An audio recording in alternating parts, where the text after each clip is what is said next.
Well, again, thank you guys for having us.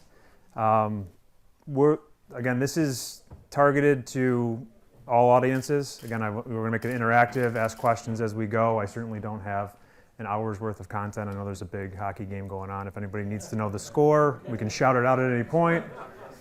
While I'm from New York, I am not a Rangers fan, so go Hurricanes. All right, I got to figure out how to use this thing. Step one is the Chief Technology Officer. That doesn't work. Hey, there we go. Okay, so again, I'm Jon-Michael Lacek. I did just have LASIK eye surgery last week. No relation, or else I probably would not be here today. I can't see any of that back there. The selfie also doubles as me looking at this in a couple weeks when I can see to see how many people are here. A little bit about me. I spent 20 years at Wegmans Food Markets. I think we have a couple stores down in this area now. I did move over to Brite about 4 years ago before we had our first store in North Carolina. But I spent time there as the SOC manager, NOC manager, operations manager, the DevOps team. So I bring a lot of experience from your side of the house, where I came.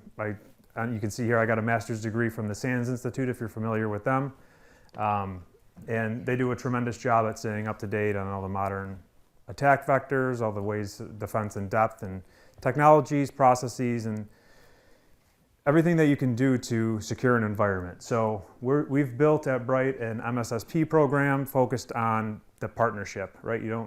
At Wegmans, we had a MSSP that was a big name organization, and every time we needed them to help us out, it felt like we got a new analyst every time we needed them. We had to go through the whole network architecture diagram, tell them, no, that's not what you're seeing here. It was a lot of back and forth. So what we do at Brite is develop a true partnership with you. Again, dedicated analysts. I'll get into a lot of that here in a little bit, but the goal of today, again, is to play both sides of the fence and kind of be thought-provoking and have you guys take something out of this that you can go back to your organizations, whether you have your own SOC, whether you're looking for an MSSP SOC. If you have an MSSP SOC already, are you getting out of it what you're expecting? So before we kind of get into anything, just a show of hands, who has their own internal SOC? Okay, who has an MSSP that they're working with? Okay, so a lot fewer. Who has no SOC? Okay, great.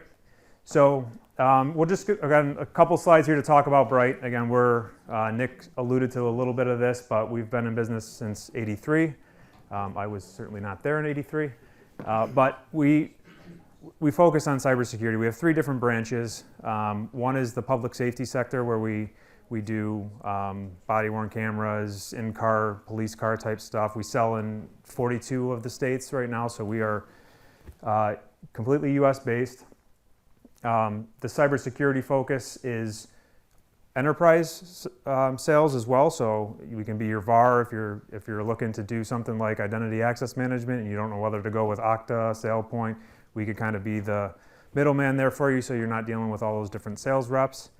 And then we have a managed services part of the house too. Again, we're going to talk about that in a little bit, but we do network operations center from your traditional help desk side of the house, broken monitors, applications not working, that type of thing.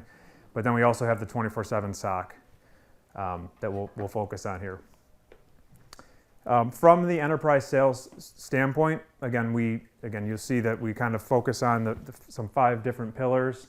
There's a lot of logos down there. We are partners with all those. Again, we can get demos, trials, meetings set up. We can help facilitate the needs of your organization and help partner you up with what we think would be the best fit for your needs, not just sell you Okta when you should go with Ping or SailPoint. So we're going to get into a little bit about building or buying your own SOC, right? So in my opinion, it's not just the technology that you're buying, right? Anybody can buy the technology. We'll talk about that at the end there. It's really the people and the process of staying educated, up to date, modernizing on any of the new attack vectors that we're seeing out in the wild, and how you can bring that in-house so that the detections that are taking place in your environment are actually triggering high fidelity alerts and your SOC is focused on troubleshooting the right thing at the right time rather than alert fatigue and some of that type of stuff that we'll touch on in a little bit. So again, just the kind of introduction. You guys are all here because you're cybersecurity focused. The FBI comes out with the statement of being on two sides of the fence, whether you know you've been hacked before or you don't know and you have been hacked and they're in your environment. So again, no matter what you're doing, we focus on these. Again, if you're outsourcing to a SOC or you have it in-house, our goal is to, or what your goal should be as well, is to reduce that mean time to detection and response, right? Lockheed Martin cybersecurity kill chain, like cut off that attack early on before they're encrypting your data, exfiltrating your data, or whatever the adversary's goal is in your environment, cut it off before that happens. And how do we do that? We leverage the best in breed technologies. We'll get into that in depth, but we like to have you guys not rip and replace your entire environment if you just invested in firewalls or an endpoint suite. Find a solution that can leverage the benefits of what those organizations like a Checkpoint or a Palo Alto do from a perimeter standpoint. Feed those logs into a SIEM. Let them continue to develop their detections and blocking capabilities while the centralized SIEM or XDR environment can ingest those, correlate them, and again, give you those high fidelity alerts. Ultimately giving you that full 360 visibility into what's going on. Make sense? All right.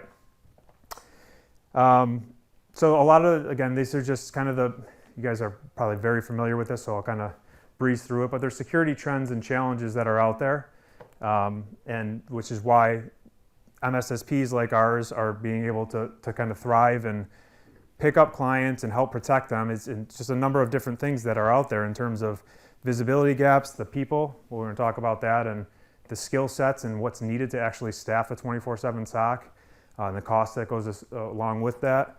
Obviously, the adversaries that are out there, the threats are on the rise. They're very well funded. Every time they encrypt and get their Bitcoin, the demand on their Bitcoin, they're just feeding more buying more tools, buying the same tools that you have and figuring out how to get past them.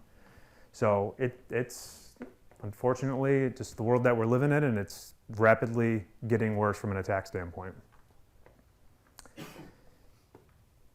Okay, so we'll talk again, people first. So the resource shortage. If you're looking to bring your SOC in-house, it costs a little bit less than $1 million a year. And the way that works is, like, if you think about a 3-shift organization, Monday through Friday, you have 3 different shifts, so that's 3 people. You got to cover the Saturday and Sunday shift. That's 2 additional people.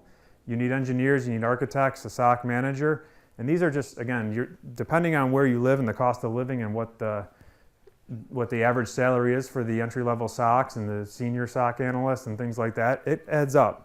And then you have the benefits and the training, 401k contributions. So that, in totality, with just this headcount right here of 8 individuals, is a little bit over $750,000.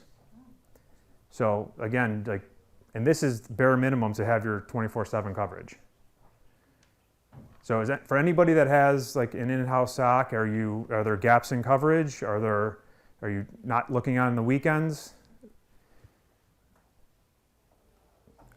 Everybody's fully staffed? You want to say something?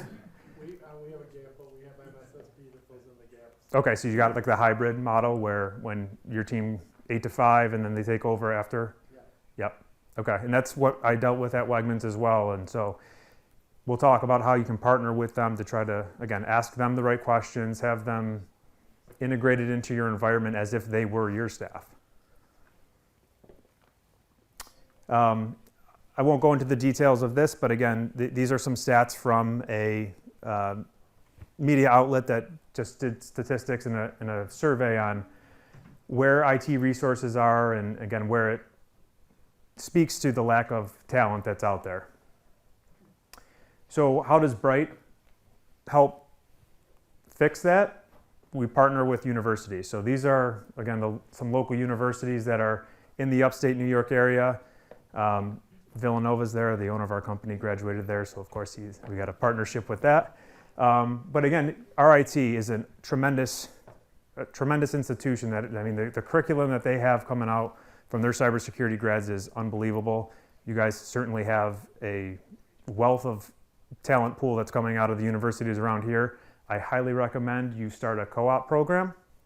For us, we find a ton of benefit in that, in the sense that not only are you giving the students the education and the experience in the real world, but it's also a 6-month interview, right? If they're getting close to graduation and they're looking to get their entry-level job into the SOC, when they graduate, you just turn them into a full-time employee, and you don't have to go through that process of interviewing and wondering what you're going to get out of that individual. So I highly encourage this. We did this at Wegmans. We brought it over to Brite, and it's been a tremendous success so far. Any questions with that? Any ways on how to do that? They're paid co-ops. Again, they get credits. They get paid. College kids love money. We feed them. Yes. You mentioned the co-op. Is that, so would you distinguish between an internship and a co-op? So yeah, the great question. So we let the universities decide that. Again, RIT requires for graduation a 6-month co-op. So they get the credit for, I mean, we have to fill out some paperwork and stuff like that, but internship is usually they're just a student that wants to come in the summer, or maybe has a light semester load and wants to come in and gain the experience. They're not really a full-time employee, but we accommodate around their schedule. Again, we're 24/7, so it helps out when we have to staff, you know, from 5 to 10 p.m. They're done with school and they're getting the education and seeing those real-world alerts come in after hours. Anybody else? I thought I saw a hand. Nope. Okay. Technology. So this is a big one. The cost of technology, whether you have it on, well, let's do this first. For those of you who have a SOC, internal or actually MSSP, is it on, raise your hand if it's on-prem. All your data is being stored on servers that you procure and maintain. Okay, so a few. How many are in a cloud, use a SaaS-based provider? Okay, so we'll get to some statistics that I have from, it looks a little bit more skewed in the cloud-based environment here. But again, like if you're looking to bring it in-house and you want to maintain it, but there might be regulations that you have to make sure that the data stays inside your 4 walls and things like that. But there's a lot of costs that go associated with that, right? You got the physical hardware, you got the licensing on it, you got to maintain that. Those servers are going to age anywhere from 3 to 5 years, and you got to keep up with that, like any other internal infrastructure. But one of the things that you have to worry about too is just your growth. You don't want to be limited by the hardware that you have on-prem if you bought a new tool and you need to start ingesting, you know, an extra 500 events per second or something like that. The amount of data being stored on the back end and your retention policies all go into those types of calculations, and you got to think about that. And obviously, being in a cloud environment, you easily just spin up more servers, and it's a lot easier than having to go through the procurement process, installation process, and ultimately have downtime with some of those as you bring those servers into a cluster. Features and functionality, right? So your traditional on-prem environments, like if you think about like a Splunk or a QRadar, they've been a staple in the SIM world for years. Have they kept up with the emerging technologies that we'll get into in a little bit? Do you have to license those? Do you have to add those on? All those things take into consideration as if you're either considering moving to a different platform or, again, increasing what your existing footprint is, and whether the capabilities or the maturity of those tools exist with what's out there today, because there's some powerful stuff out there that we'll touch base on in a little bit.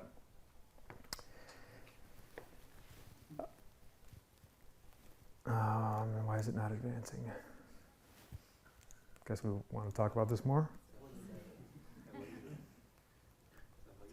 There we go. Okay, so again, like where I was going with the modern or the legacy versus modern, a lot of the QRadars of the world and everything, you know, you have to really customize those. You have to write your own scripts to translate the syslog messages and get them in the right formats, the key value pairs, so that the SIM can do the detections that you've configured in there or the reports that you're looking to pull out of it. A lot of the modern platforms we talk about, and we'll get into it, it's like the XDR type technologies, right? So extended detection and response. How many of you here have heard of XDR? Okay. How many have heard of EDR? MDR? Who can tell me the difference between EDR and XDR? XDR is SaaS, okay. Marketing's great. I think at this point it's pretty much a different definition depending on which vendor that you talk to. Gartner and Forrester attempt to make, industry standard definitions, though they vary as well. So depending on who you talk to, even down at the vendor level, you're going to get a different definition. Okay. Isn't an XDR running a playbook against an incident? That's the difference between the EDR. That's usually the process when an alert does trigger within one of those platforms is where the people in the process come in for the playbook standpoint. Some of them will have it built in, right? They'll have out-of-the-box type playbooks that come with it. Like you talked about Palo Alto, it's like that's the part of the XDR. It's tying the endpoint into the firewall. It can isolate. It can debox. Yeah. So great. So that's what we're going off of. So this is kind of the slide that we typically use with our customers or potential customers on trying to differentiate between the various marketing teams that are out there. And again, I think that when you look and you hear, like, just try to ask the questions to these teams that are coming to you for these different, sales pitches on why their technology stands out. So when we look at this whole pie, it's EDR is really just focused on endpoints, right? It's endpoint detection and response. So when you think of like a CrowdStrike or a SentinelOne, the agent that goes on those endpoints are protecting those. They are sending and correlating all of those into one centralized platform, which is where you get the detection and response capabilities of it. But really what you want to start to differentiate is bringing in additional context from a normalization standpoint, right? So we want that 360-degree view. MDR kind of matured into that, where you're starting to grab your firewall logs, your email logs, and now you're getting that managed detection and response, which is starting to paint the full picture. But what about your network logs, your Active Directory logs, anybody that has cloud-based platforms, your AWS logs, your Azure logs, public or private cloud type stuff? How are you capturing those into your SIEM technology today? Is it normalizing that data and evaluating it against all of the various detections that the platform when you talk about XDR, it layers on that machine learning and AI type detection from like a data science standpoint as the data sitting in a data lake. Is that technology able to normalize the traffic? Well, first ingest it, right? Some of the new and upcoming technologies in there, or like some of the legacy ones, didn't. They say that they can ingest syslog, but are they actually taking the key value pairs for the technology that you're forwarding your syslog traffic to, putting it into the technology for analysis? So ask those questions to those vendors that are talking to you about that. Then the other thing that you want to ask them is it an open XDR? So the difference between an XDR and an open XDR is where, I'll show this on the next slide. I could just breeze over this because that's a Gartner stat showing that extended and detection and response from their surveys is the number 3 most sought after technology investment that they're making, with identity and remote access management being 1 and 2. But XDR is the open XDR aspect of things. Is it doesn't matter if you have a Palo Alto firewall, a Cisco firewall, a Checkpoint firewall. You could have all 3. The key for these open XDR technologies is to be able to ingest all of them. Their syslog formats are all different, even though there's an RFC for it. Nobody follows it. Where is the source IP in that message? Where's the username in that message? It all has to be, in order for an XDR to truly work and provide the value of anomaly detection and things like that, you have to have it normalize the data. So an open XDR will allow for that to happen. So again, ask those questions when you're working with different potential vendors. Question in the front. Oh, yeah. When you say OpenXDR, are you talking about open source software? Nope. So open, again, meaning you have, again, the checkpoint, let's just go with the firewall analogy, right? So checkpoint firewalls, well, let's say they have their syslog message that sends the source IP address in the 3rd comma separated value. The Palo Alto firewall may have it in the 15th. Those two IPs, if you have both of those technologies in your platform, they both need to be mapped to the source IP field so that you have that effective correlation. So some of these key players in the game, like the Palo Altos or the CrowdStrikes or the Sentinel-1s, that they're coming out with these XDR technologies, they're able to ingest the syslog, but they're not mapping it accordingly. So the true value of the algorithms and the system detections isn't really looking at that data. Does that make sense? Because it's not normalizing where the Palo Alto log came into the checkpoint SIM, because it's not mapping the source IP appropriately. Because at the end of the day, what happens, and I'll get into it in a future slide, is all of this data is standardized into a data lake. And then that allows the machine learning algorithms and all the AI detections to look at the same exact content. It doesn't matter where the source was originally, it puts it into the same format. So it's doing the translation, storing it into the data lake, and then the engines are looking at it. Does that clear it up? It sounds to me like standardization Correct. across multiple platforms with different formats, but the same data, that they're different Yeah. in their formatting, and now you can get it. But where does the open come from? The open comes from the sense of, I think I have a slide here in a little bit about it, but the openness comes from the sense that these platforms, like I know you guys had Sumo Logic here a couple months ago. We use a platform called Stellar Cyber. They're open XDR. So that, again, that means Stellar Cyber does not sell any endpoint detection suites, any firewalls, any cloud-based platforms. They just take the feeds. All they do is specialize in normalizing that data and building the baselines for user behavior analytics, network traffic analytics, all because the data is being standardized. Whereas, again, some of the, like if you go with like a Palo Alto, now they're maturing as well, but previously, if you went with a Palo Alto like a Cortex, they want you to have their firewalls, their endpoints, their cloud prevention suite, because their data is already in the format that they want it in, and then they can easily analyze that. What was the idea with the two-way API? Yeah, great question. So that's where the response comes into play. So XDR, right? Extended detection, but the response is enormous. That's where we work with all of our customers to get to the point of response. So let's just take, for example, Microsoft's O365 API. We have an onboarding document, how you got to generate an API key so that we can pull the logs on a regular interval and analyze those. Well, if you're in Entra ID now, and we find a detection that we're showing that a user in your organization is logging in from overseas, and that's abnormal to your organization, we have the ability to write back to that API to disable that user account right there based off of the criteria that we're seeing. So again, when you talk about mean time to detection and response, you are significantly cutting down that account compromise.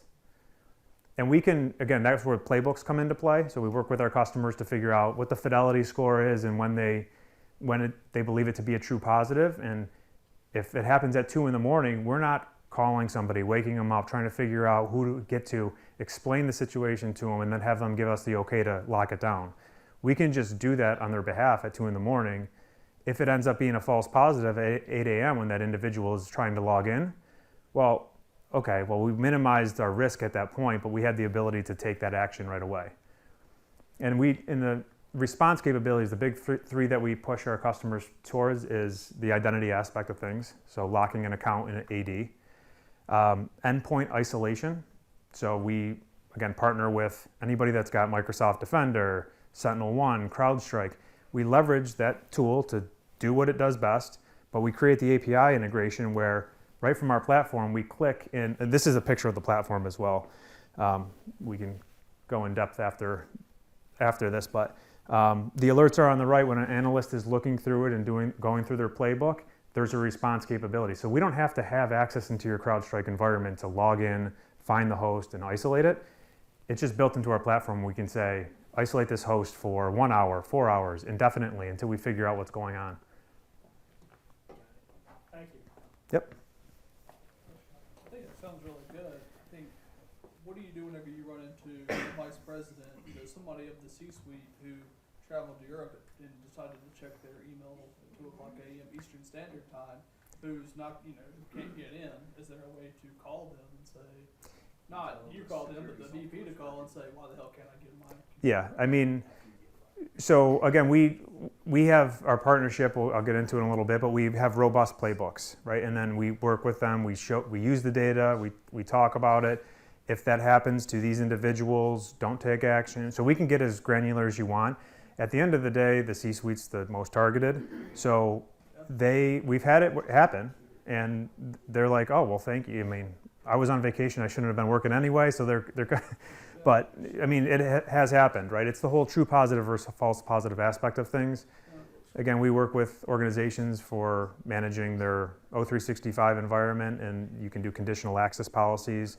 We tell them, hey, here's the policy for like a known traveler. So if you tell us that they're leaving the country for 2 weeks, we'll put it in there, and then after 2 weeks, we'll remove it. So it's really just that partnership that we work with for our customers to, again, minimize the threat, minimize the false positives.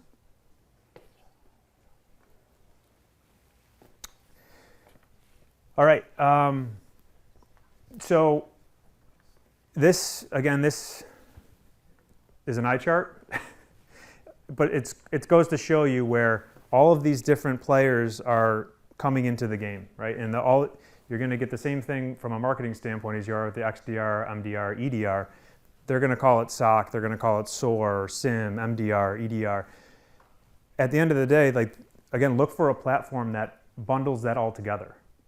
Right? Again, the Stellar Cyber platform that we leverage under the hood for our service has all of this built in. Over here on the right is the key players. This is from it's called Market and Market Report. It was a very robust survey that was done.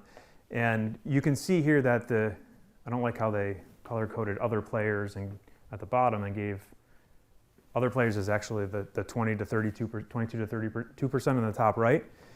The bigger players, again, your Microsofts, your IBM, SentinelOne, Palo Altos, a lot of bigger organizations are just accustomed to those names and will default to those technologies. But you can see that, I mean, there's a pretty decent market share for all these up-and-comers that are very specifically focused on an XDR technology. Again, that's why we partnered with Stellar Cyber. They didn't sell anything else, so they didn't have any other skin in the game on trying to push an EDR agent to you or a firewall agent to you. That's all they do, and that's what we've settled in on, and we've had a great experience with them. That bottom one is the on-prem versus cloud-based deployment. So it's about 50-50 from this research. It was a little bit skewed towards the cloud aspects, cloud deployments, and I think, again, that's what we went with. Stellar Cyber is a cloud-based platform where we're feeding that all of that data into a big data lake. It allows us to scale because we can sign a customer up with 30,000 employees tomorrow, and it would just automatically grow for us. So there's a lot of benefits in the whole cloud versus on-prem discussion. Any questions there from a technology standpoint? What's the data solution that you use? I'm sorry, what's that? What's the data lake platform that you use? The data lake, so we store our data in the Oracle Cloud. We actually just moved it from Microsoft's cloud.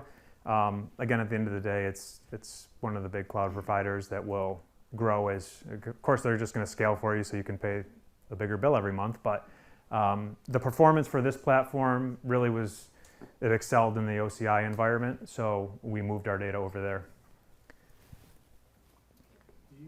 So when you get a new customer, do you use your own tools or tools that maybe the company aren't, like an agent or something, or I guess just depending on the customer? So again, it's OpenXDR for that specific region. That's why we went with it. Okay. So you don't have to rip and replace everything. We will take what you have today, and if you, for instance, are changing from one endpoint vendor or have plans to change to the next one in 6 months, we just spin up the API connection, and now we're watching both environments. And as you migrate you change on your endpoints, whether it takes you 2 weeks or 2 months, all those logs are still being centrally aggregated into the platform, and you don't have that visibility gap.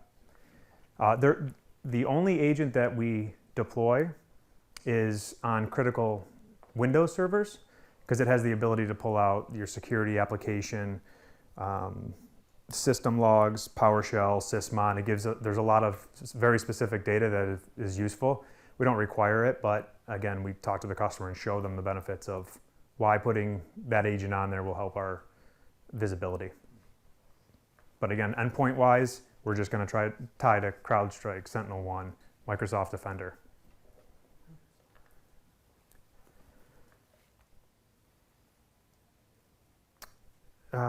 Okay, so this is just the build out. Again, this is a little bit repetitive, but point being is XDR is obviously a big marketing term. Some of these tools that we've put up here today, again, we're partners with all of them, so I'm not knocking them at all. But the questions for you guys to ask as you're looking to, again, either upgrade your SIEM environment, your XDR environment, is can they ingest your Windows logs, your Active Directory logs? Again, how does that happen? What type of deployment does that look like? These are traditionally more in the closed XDR aspect of things, where they're going to try to push you towards their solutions. Again, we like the Stellar Cyber platform just because it's openness, and on day one, we can just get as much data as we need to. And then as your team's looking to invest and make changes on either aging infrastructure or different platforms, it's just a seamless transition for us. Another great use case, just to jump in real quick here, Jon-Michael, is if you're an organization that's heavy in M&A activity and you're acquiring another company, from the security side, you may not know what other tools or information is being stored in that acquiring company. Having that API quick integration in place, you can bring all of that log data, all of those alerts into your SOC team at the acquiring company and ingest that data really quickly.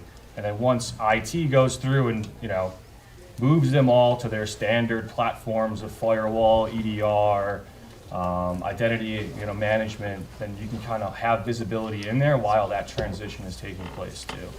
So we've seen a lot of value for organizations that are using it in that matter as well. Yeah, we just did that with a customer. Again, they were the parent company that purchased a smaller one. They had SentinelOne deployed. The company that they purchased had CrowdStrike deployed. So who knows how long it's going to take them to roll that out across their new acquisition. But from day one, we passed them the configuration guide, created the API key, and now we're ingesting all their endpoint data. And again, because it's being normalized into the same set of data, you're getting the same detections. So this is where it starts to get a little bit nerdy, but I'm just reiterating the fact here that this is where that normalization comes in. It doesn't matter the technology. Ask those vendors that you're talking to that you either have in place today or are looking, can they ingest from all of your different deployments? Maybe you're not in the cloud and you don't care about a cloud deployment. Maybe you don't have a web application filter or anything like that. But again, the key there is to make sure that the technology that you've already invested in, it's generating great data in terms of what alert activity is taking place in that very specific siloed view of what they're deployed for. Get it to send into the SIEM environment, your XDR environment. The Stellar Cyber term is called interflow. So again, it uses the concepts of parsing out that data. One of the big examples here, because this is going to flow up into obviously the data lake where everything is stored. If anybody's looked at a Microsoft Windows log, it's in XML format. It's got a ton of irrelevant data in it. This platform in order to reduce the overall storage cost and the cost of a data lake, it just discards anything that is irrelevant for it. So it's pulling out, again, the source user, source host name, IP address, things like that, putting it into the proper interflow record, which is in JSON format for this platform, and then storing it in the data lake at a much smaller size than the typical Windows event log. In the platform as well, again, figure out if a lot of these organizations or tool sets have threat intel built into it. the Stellar Cyber platform does. So you're out of the box, you're getting great detections in terms of the various threat intel feeds that feed into it. So we have like the proof points of the world. A lot of the open source, when the Department of Homeland Security has an open source feed, and our APIs just pull that, correlate your data accordingly, and generate alerts off of it. Once it's in the data lake, you're getting all of your traditional AI type detections that are, again, baselining every user that it's seeing and every IP address or asset that it's seeing, and it tracks it. So if it's like a DHCP address, obviously you can have one IP today, or you go hardwired to wired. It has a great asset management database in order to keep track of that user. There's a risk score associated with every user and every asset, and that plays into the machine learning detections, the mathematical algorithms behind the scenes to bubble up alerts. So I always we take vulnerability management feeds in as well, right? So if you're scanning on a weekly basis and you see that this one server, you have two different domain controllers, one of them is running server 2008, which I hope nobody here is, that is going to be a much riskier asset compared to server 2022 because it's just not supported, and obviously you're going to have a risk score of 10 coming out of Tenable, Qualys, Rapid7 from a vulnerability standpoint. So if an alert comes in or a detection is made on both of those at the same time, the server 2008 one is going to be skyrocketed to the top, and the investigation is going to ensue there. And again, that slide that I showed you before with all those logos had all of these features and functionality across the top, right? So NTA, network traffic analytics, user and entity behavior analytics. Again, that's taking the user and the IP address and baselining them. So if I can't sleep at 2 in the morning and all of a sudden I'm logging in and I'm in Microsoft seeing authentication logs because I logged in from my phone, well, that's abnormal for me because I work from 8 to 5. But do I need to call somebody or shut my account down at 2 o'clock in the morning? Probably not if it shows a geolocation coming from upstate New York where I live. There's other, like the device that I'm on is profiled my iPhone, that is what I typically log in from. Like those are the types of things that the fidelity score would be very low and it wouldn't alert our SOC for it. But if it came from overseas and it was coming from an Android phone, again, that's gonna throw it up to the top. ATH is the advanced threat hunting. So there's tons of correlation. If you're familiar with Sigma, that's kind of that open source rule detection. That again, the cybersecurity community is great at developing and sharing knowledge of indicators of compromise and different threat detections.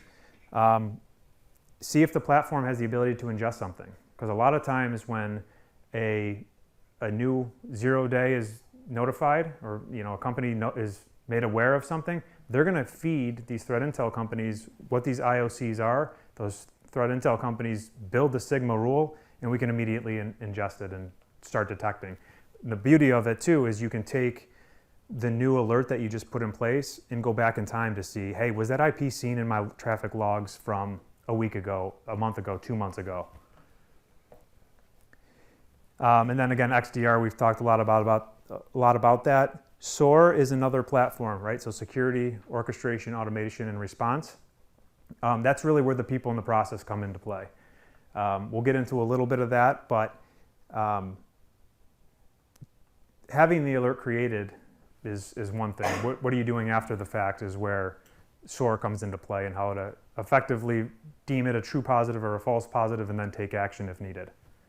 So again, that's all part of our package as well. So ask those questions to your potential vendor and see if that's part of their package.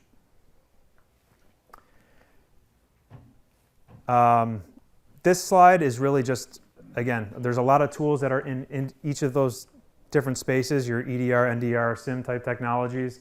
This is just a visual by putting it all together, normalizing it. It gives you that true visibility for correlation aspects of things and helping to identify a true versus false positive.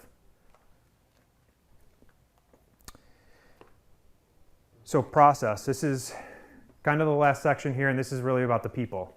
So for those of you who have an internal SOC,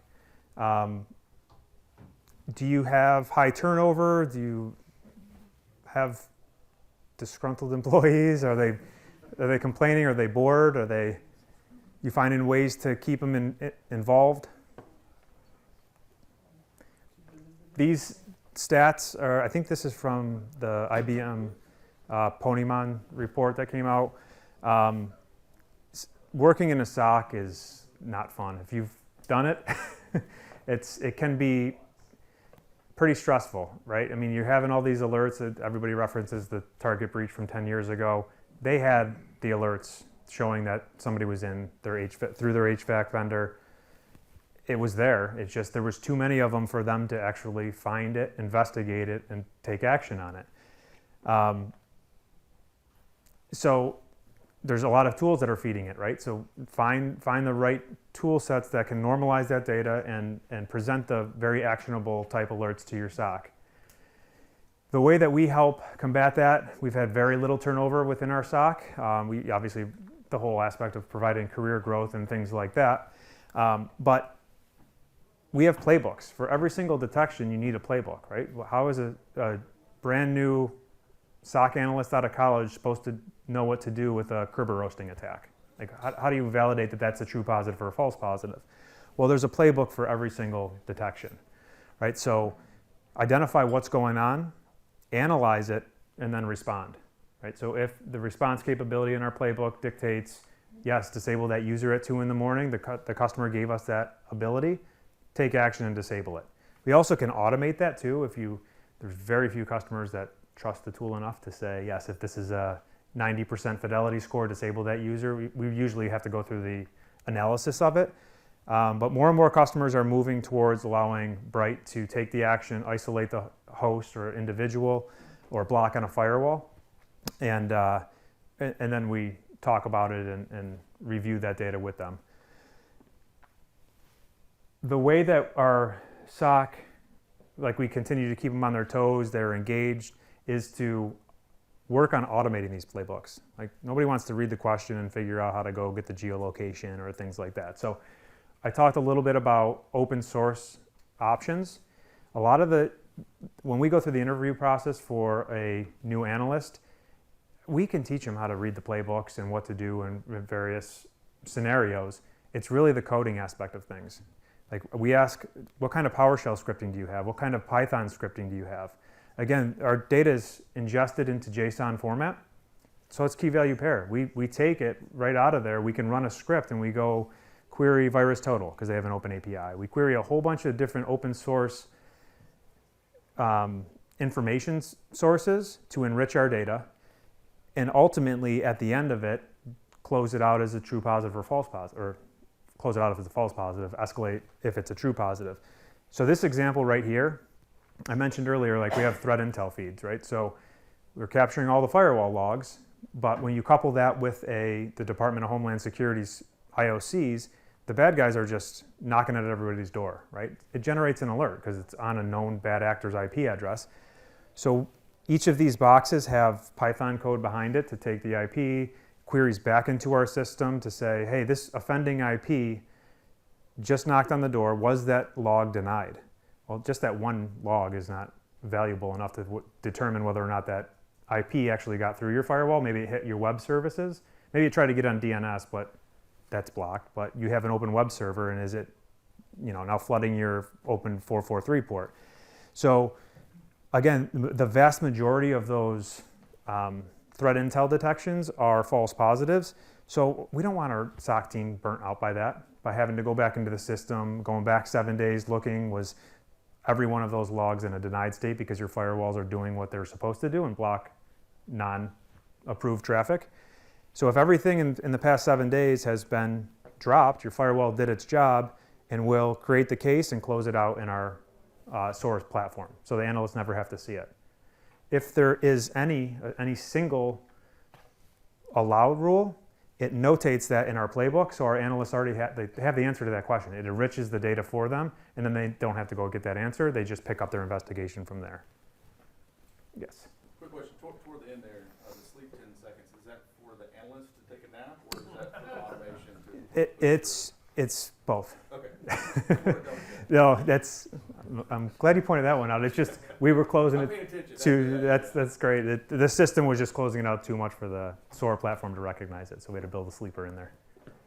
So For the playbooks you do have that aren't automated, how do you maintain those? I mean, if you have 800 detections, that would be 800 playbooks, and my team has run into that. Sometimes playbooks just weren't created, or sometimes, we need to go back and redo them, or try to figure out what was actually going on. Yeah, so that's a great question. That's the next slide. We use the data in the platform per customer. So we meet with our customers every month. We pull up their dashboard. We go through it. These are, in this example, the top 10 detections that are taking place in their environment. And a lot of the playbooks have the same questions in them. It's just depending on what the source of it is, right? So you don't have to really reinvent the wheel every single time. Okay. You have the generic playbook that is most likely useful for that specific detection.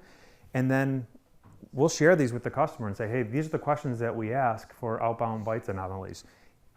Is there any other tools that you have or any other questions you want our team to answer for us to deem that true positive or false positive? So it's, again, leveraging the data in the platform to make, like, we're not going to go automate a playbook that's hit twice a year. We're going to automate the playbook that is hit 30% of the time this past month. Any questions on that or the previous slide? All right. So again, we're getting close here to the end. This is really just kind of like the high-arching, I've drilled home a bunch of points here on what to ask, or even take back to your SOC team to start to see what they're doing in terms of continually updating your playbooks or the tools and the sources that you can go get and enrich your data from. Again, whether you have it in-house or you're working with an MSSP, challenge them. Make them part of your team to be able to safely watch. You can sleep at night if you're doing the hybrid model, like safely sleep at night when they're getting the same alerts that you're getting during the day, but it's not your employees.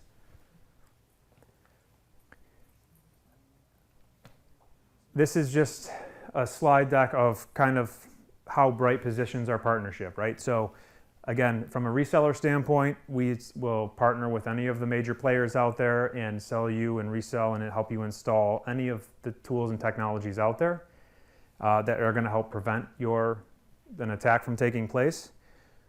We talked a lot about centralizing all of those great logs that are coming out of those tools and technologies and normalizing those. So find a platform that can do that and has some automation built into it. And then also we do things with compliance, patch management, just your blocking and tackling that needs to take place on a recurring schedule. Nobody likes vulnerability management, but you get a 600-page report and you turn it over to the infrastructure team and they're like, I don't have time for this. So what our team does is, again, we leverage Tenable. We get the 600-page report and we distill it down to 2 or 3 things that we meet with our customer on a monthly basis, tell them how to go remediate it. They're going to take it back to their team. Again, our purpose with Brite is to partner with you to increase that cybersecurity knowledge and maturity within your organization. Again, security is a roadblock, right? A lot of times. So the development team needs to get an app out the door, and if you're missing a deadline, they're not going to allow you to do a web app scan on it. So it's just the balance of trying to build cybersecurity into the culture of your organization, and we try to do it in a non-intrusive way, as easy as that sounds, right? And again, find a true partner. Find somebody that will act on your behalf and be vested into your organization. Luckily, I mean, I don't know what the statistics are out there for MSSP, but since I joined Brite about 4 years ago now, we have had 100% customer retention. So I guess we're doing something right. But I found it to be, again, I've taken what I learned at Wegmans and we didn't have that true partnership feel to it. Find somebody that's going to help work with you, right? If you have a gap if we're not getting email protection logs from you and we don't see that in our SIM, we're going to talk about that on the monthly call. And hey, have you thought of a Mimecast, a Proofpoint, and an Abnormal? Are you integrating your email security with those logs into the platform? So that's where that partnership comes for, with the robust assessments and kind of that recurring monthly meeting.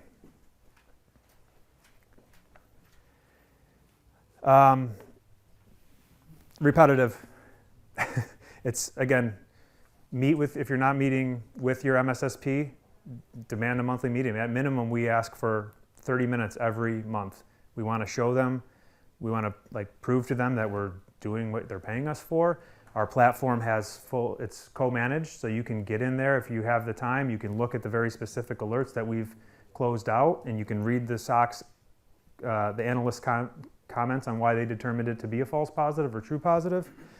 But again, it's really like that road mapping and the assessment aspect of things where we want to help you grow, we want to help you mature and get that visibility to ultimately lower that mean time to detection and response. Then that's it. I don't know if we have a score of the hockey game yet, but One nothing. good guys or bad guys? Good guys. Okay. Unless you're from New York. So I'm closer to Buffalo, so I don't even know if we qualify as a hockey team anymore, but so again, thank you everybody for having us. This was great. I hope you got at least something out of it to take back to your organization. We'll be here hanging out if there's any specific questions that you have. Call Nick. He loves getting calls. You can call me too, but yes, thank you everybody.